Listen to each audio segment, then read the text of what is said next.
Many things have been said and written since the Conference of Bonn explored in 2011 what was then called the water, energy, and food security nexus, and that we call here the energy, water, food triangle. Now, how to take a fresh look at the issues today.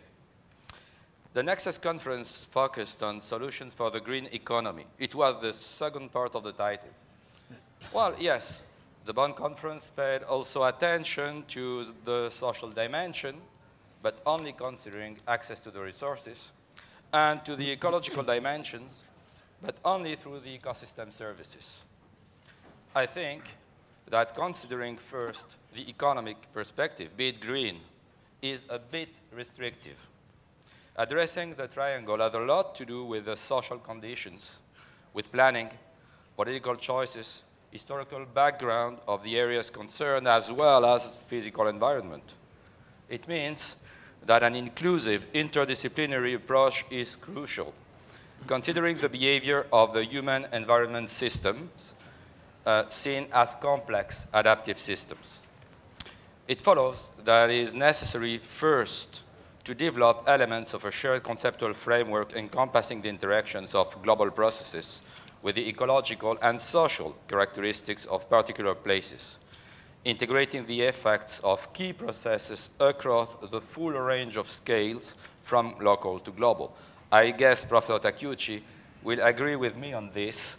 It is a matter of transition to sustainability, as it is addressed for more than 10 years now by the sustainability science community. How to mitigate the water, food, energy collision to come in a context of growing resources scarcity? Some scholars and some actors tend to recommend a coercive force from outside the users of the resources. Others suggest self-organization or a more collaborative approach among resource stakeholders. Well, there is no single solution. Each problem is unique. Impacts may be regional and global, but solutions need to be place-based and take into account, as I said, cultural norms, political context, economic development, and environmental features. One thing is sure. The growing demands for water, food, and energy highlight the complex network threading these resources together. Two-way interactions between resources are well and long established. For example, energy is a fundamental input for increasing crop yields and maintaining food security, etc. On the contrary, the three-way interactions are often overlooked. But as resources are getting scarce, it becomes obvious that all the three are codependent. Thus, characterizing the network anatomy that links water, food, and energy by three-way interaction is crucial. A number of international organizations highlight the water, food, energy nexus as illustrating the most difficult choices that policymakers face today.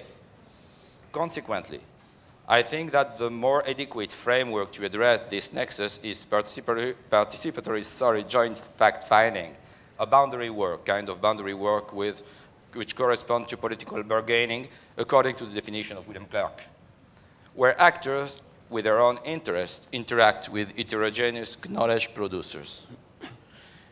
I include among local actors non-market institutions, local communities, and individuals able to form self-determined user association in the spirit of the regretted Elinor Ostrom.